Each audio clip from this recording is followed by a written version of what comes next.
নমস্কার বন্ধুরা, কেমন আছো তোমরা সকলে? আশা করব সকলে ভালো আছো, সুস্থ আছো। রিঙ্কু লাইফস্টাইল ব্লগে তোমাদের সকলকে স্বাগত জানাই। তো চলো সঙ্গে থাকো, আজকে পুরো দিনটা কি করি না করি তোমাদের সঙ্গে সবটুকু শেয়ার করবো। আর তোমরাও সঙ্গে থাকো, দেখতে থাকো, আশা করছি তোমাদের খুব খুব ভালো লাগবে। তো এটা দেখো, ছাদের ঘরে চিলেকোটার ঘরটা একটু ঝেড়ে ঝুড়ে পরিষ্কার করে নাও, যেহেতু এই ঘরটাই তো শোয়া হচ্ছে। এখন বর্ষাকাল পড়ে গেছে, তাই এই ঘরটাই এখন গরম নেই। আর গরমকালে অতিরিক্ত গরম থাকে, তখন গরমকাল বলতে বৈশাখ জ্যৈষ্ঠ মাস চৈত্র মাসে ছাদের ঘরে চিলেকোটার ঘরটা এত গরম থাকে, তখন এই ঘরটাই শোয়াই যায় না। তো এখন যেহেতু বর্ষাকাল চলছে, তাই এই ঘরটাই এখন শোয়া মোটামুটি ভালোই যাচ্ছে। তো ঘরটাকে একটু পরিষ্কার করে নেবো। দেখো ঘরটা প্রতিদিন মানে মেজে টেজে ঝাঁট দিই না, ঘরটা প্রচুর জাম হয়ে আছে। মানে কি বলতো, যত বাড়তি জিনিস এই ঘরটার মধ্যে রাখা আছে, তো আজকে ভাবলাম একটু ঝাঁট দিয়ে নিই, পরে তো বাকি সংসারের কাজ সবই আছে। এটা তো ছাদের ঘর থেকে শুরু করলাম, সকালবেলা ঘুম থেকে উঠে ছাদের ঘর থেকে শুরু করলাম, তারপরে তো নিচেই যাব। আর আজকের ওয়েদারটা তোমাদের সঙ্গে শেয়ার করি বন্ধুরা। এই যে দেখো, আজকে ওয়েদারটা হচ্ছে মেঘলা হয়ে আছে আকাশ। আর আজকে একটা স্পেশাল দিন বলতে কি দিন, চলো বলছি, সঙ্গে থাকো, দেখতে থাকো। আর এই আজকের দিনে একটু বৃষ্টি হলে মানে বেশ ভালোই হয়, কারণ আজকে হচ্ছে মহাদেবের বার। তো মহাদেবের বারে কি শ্রাবণ মাসের প্রথম সোমবার, তো বৃষ্টি একটু ঝিরঝির করলে পড়লে বেশ ভালোই লাগে বলো। তো কিন্তু আমাদের পাট শুকানোর সময় এরকম বৃষ্টি পড়লে কিন্তু খুবই অসুবিধা হয়, যেটা পাটটা শুকানো যায় না গো। তো যাই হোক, ছাদের ঘরে ঝাঁটপাট দিয়ে পরিষ্কার করে এখন আমি বালতি ভরে জল নিয়ে চলে এসেছি মাঝের ঘর মোছামুছি করব। তো সিঁড়িটা ঝাঁট দিতে দিতে একবারে নিচেই চলে এলাম। নিচেই এসে এখন মাঝের ঘরটা দেখো একটু খাটটা ঝেড়ে নিলাম। খাটটা ঝাড়ার পর তো ঝাঁট দিয়ে নেব, ঝাঁট দেওয়ার পর এই যে মোছামুছি করে নেব। সকালবেলা এক টানা কাজ করলে কতক্ষণ লাগে বলো তো বন্ধুরা। কিন্তু যখন সকালবেলা এই কাজগুলো না করে নিচেই চলে যাই, আর নিচেই যখন গিয়ে দোকানটায় বসতে হয়, আমাদের যেহেতু সকালবেলাতেই দোকান খুলে ফেলে, এই বেরোনোর রাস্তাই হচ্ছে দোকান ঘর দিয়ে, তখন সারাক্ষণই দোকানটাইতেই বসে থাকতে হয়। কিন্তু নিচের কাজকর্মগুলো তোমাদের সঙ্গে শেয়ার করিনি, মানে রান্নাঘর দোকানঘর ঝাঁট দিয়েছি সেগুলো শেয়ার করিনি গো। আজকে সোমবার, আগের দিনও নিরামিষ খাওয়া হয়েছে, আজকে যেহেতু সোমবার তাই আজকেও তো নিরামিষ খাওয়া হবে, তাই মোছামুছি ধোয়াধুয়ি সব আগের দিনই করা হয়েছে। আর আজকে আমার মেয়ে কি করবে, আজকে আমার মেয়ে খাবে না বলেছে আমি আজকে ভাতই খাবো না, আজকে আমি ফল টল খেয়ে থাকবো মা, তুমি কিন্তু বলবে না ভাত খাওয়ার কথা। আমি বলছি ঠিক আছে, তুমি যদি থাকতে পারো তো আমি কেন তোমায় বলবো বলো। তো দেখো, আমি তো স্নান টান সেরে তারপরে মেয়ে দেখলাম পুজো করছে, ওপরের ঠাকুরগুলো পুজো করছে, কিন্তু আমাকে তো অনেক কিছু বাজার করে নিয়ে আসতে হবে। যেমন হচ্ছে দুধ দই এগুলো কিছুই ছিল না, ফল ছিল না, ফল নিয়ে এসেছি, মিষ্টি নিয়ে এসেছি, সন্দেশ নিয়ে এসেছি। মিষ্টি বলতে ওই সন্দেশই, ছাঁচের সন্দেশ আর মাখা সন্দেশ নিয়ে এসেছি। তারপর দেখো না, পৈতেটা আনতে ভুলে গেছি, শিব ঠাকুরের গলায় যে পৈতেটা দেওয়া হবে সেই পৈতেটা আনতে ভুলে গেছি। মধু কিনে নিয়ে এসেছি, মধুটা শেষ হয়ে গিয়েছিলো, তো মধু নিয়ে এসেছি। এই দেখো, আজকে তরমুজ নিয়ে এসেছি। তরমুজটা তো প্রায় 2 কিলোর ওপরে ওজন ছিল, তাই পাশে একটা কাস্টমার ও নিচ্ছিল, তাই আধখানা করে কেটে দিয়েছে।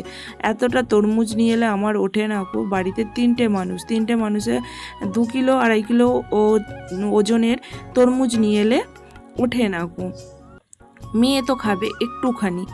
তো যাই হোক, আমি আবার পৈতে আনতে ভুলে গিয়েছিলাম, তো আবার গিয়ে পৈতে নিয়ে এসেছিলাম, জব নিয়ে এলাম আবার কিনে, একটু সিদ্ধি দেখতে পেলাম দোকানে, তাই সিদ্ধিও নিয়ে এসে ঘর করে রেখে দিলাম, কখন কাজে লেগে যাবে। ওপরের ঠাকুর মানে সিংহাসনে যে কটা ঠাকুর ছিল পুজো করা হয়ে গেছে, এবার শিব ঠাকুরটাকে নিচেই নামিয়ে নিয়েছি, নিচেই নামিয়ে নিয়ে পুজো করবে আমার মেয়ে। দেখো, আমিও তো একটু দুধ গঙ্গা জল দেবো, আর ঘরের গরুর দুধ পাইনি গো, তাই এই লিকুইড দুধটাই কিনে নিয়ে এসে এখন কাজ চালাতে হবে, তাই না বলো।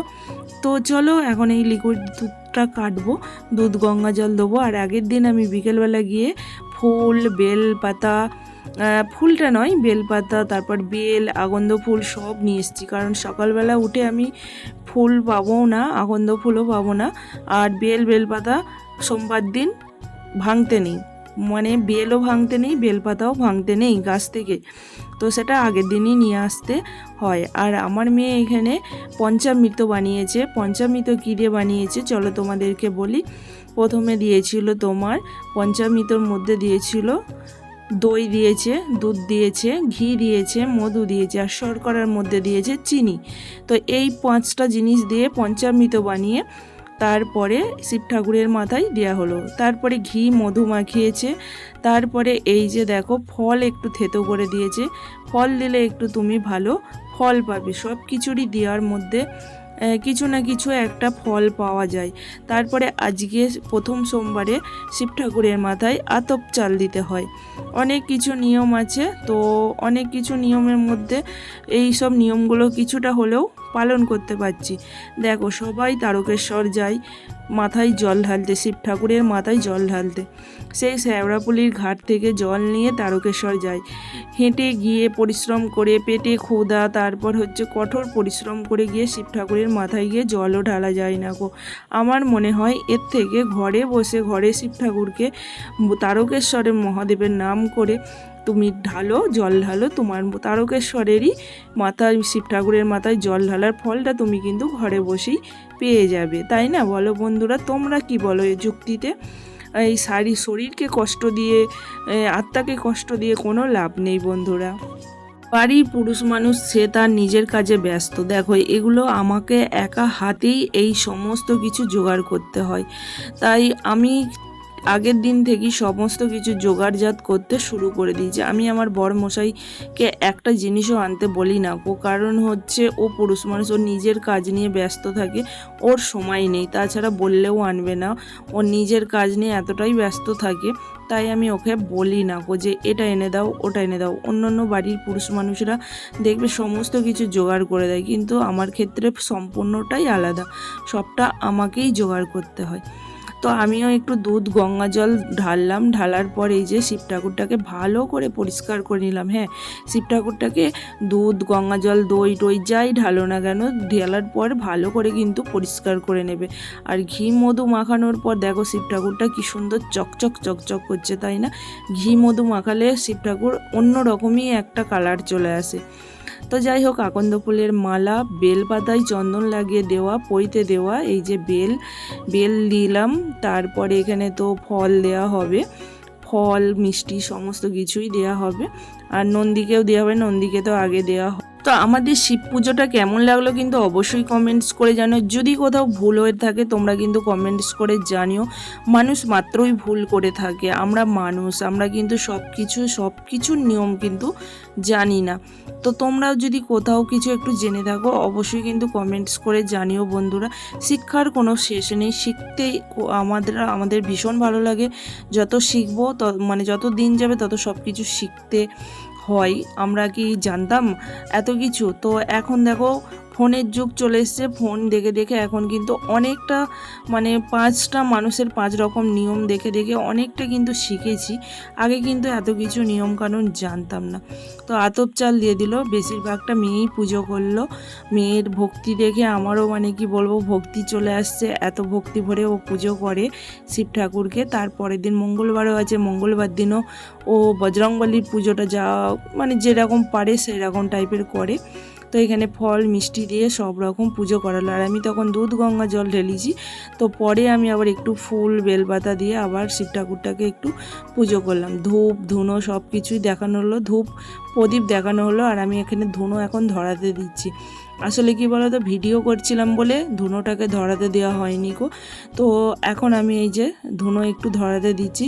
আর একটা কথা বলে রাখি, ধুনো দিলে শুধু ধুনো দিও না, ধুনোর সঙ্গে একটু কর্পূর দিও। আর আজকে যেহেতু সোমবার একটা তেজপাতা দিলেও খুব ভালো হয়, কিন্তু আমি কর্পূরই দেবো, তেজপাতা দেবো না। কর্পূর দিলে বেশ মানে ধুনোটা কাজে লাগে। তো এখানে ধুনো দিয়েছি আর এই দেখো কর্পূর দিয়ে দিচ্ছি। তো আমি যেটুকু জানি যেটা জানি সেটুকু তোমাদের সঙ্গে সবটুকু শেয়ার করলাম। তোমরাও যদি কিছু জেনে থাকো অবশ্যই কিন্তু কমেন্টস করে জানাতে ভুলো না। পুজো পাঠ কমপ্লিট হয়ে গেছে, এই যে দেখো কেমন হয়েছে অবশ্যই কিন্তু কমেন্টস করে জানিও। আর ঠাকুরের কাছে তো ক্ষমা চাইতেই হবে, ঠাকুরের ঊর্ধ্বে তো কেউ নেই, আমরা তো সাধারণ মানুষ। দুপুরবেলা দেখো না আলু সিদ্ধ ভাত করেছিলাম, ভাত করে গরম গরম খেয়েছিলাম। কারণ হচ্ছে মেয়ে খাবে না, তাই আমি আর ভাবলাম যে সিদ্ধ সাদ্দাও তো এক একদিন খাওয়া ভালো, তো যেহেতু নিরামিষ তাই আলু সিদ্ধ ভাত করে খেয়েছিলাম। বড়মশাই বললো একটু পাটটা বেঁধে দাও, কারণ এই দোকান ঘরে তো রাখাও যাবে না, পাটটা বেঁধে দিলে বিক্রি হয়ে যাবে। তারপর সন্ধ্যাবেলা দেখো সারাদিন মেয়ে কিচ্ছু খায়নি গো। সন্ধ্যাবেলা ফল কেটে দিয়েছি, ফল খেলো, আর সন্ধ্যাবাতিটা মেয়েই দিয়ে দিল। ফল, মিষ্টি, সন্দেশ, মিষ্টি নয় মানে সন্দেশ টন্দেশ সবই ছিল, তো মেয়ে খেলো। তারপর বললো মা একটু লুচি ভাজবে, লুচি আর সুজি করে দেবে, আমার খুব খেতে ইচ্ছা করছে। যদিও বা খাওয়ার নিয়ম নয়, তো বাচ্চা মেয়ে যা বলছে করে দিই একটুখানি। তো আমাদের রাত্রিবেলা সুজি আর লুচি হয়েছিল। কিন্তু বারবার জিজ্ঞাসা করছে মা খেতে আছে তো, মা খেতে আছে তো। আমি বলছি হ্যাঁ রে বাবা, তোর যখন আত্মা খেতে চেয়েছে, প্রাণ খেতে চেয়েছে, খা, কোনো অসুবিধা নেই, আত্মাকে কষ্ট দিয়ে কোনো লাভ নেই। তো সারাদিন শুকিয়ে থেকে রাত্রিবেলা তখন একটু লুচি আর সুজি করে দিলাম, তো তখন খেলো। তো কেমন লাগলো ভিডিওটা অবশ্যই কিন্তু কমেন্টস করে জানিও। ভালো লাগলে অবশ্যই চ্যানেলটিকে সাবস্ক্রাইব করে দিও, লাইক করে দিও, প্রচুর প্রচুর শেয়ার করে দিও। দেখা হবে তোমাদের সঙ্গে আবার নেক্সট ভিডিওতে। ভালো থেকো, সুস্থ থেকো, সাবধানে থেকো, হাসি খুশিতে থেকো। তো চলো এখন দেখো সুজি রান্না করছি, সুজি হয়েছে আর করব ওই যে লুচি। আর আজকে লুচিটা আটা দিয়ে করিনি, একদম পুরো ময়দা দিয়ে লুচি ভেজেছি। আর এর সঙ্গে একটু ঝাল ঝাল আলুর তরকারি হলে বেশ ভালো লাগতো, কিন্তু আলুর তরকারি আর বানানোর সময় পাইনি গো।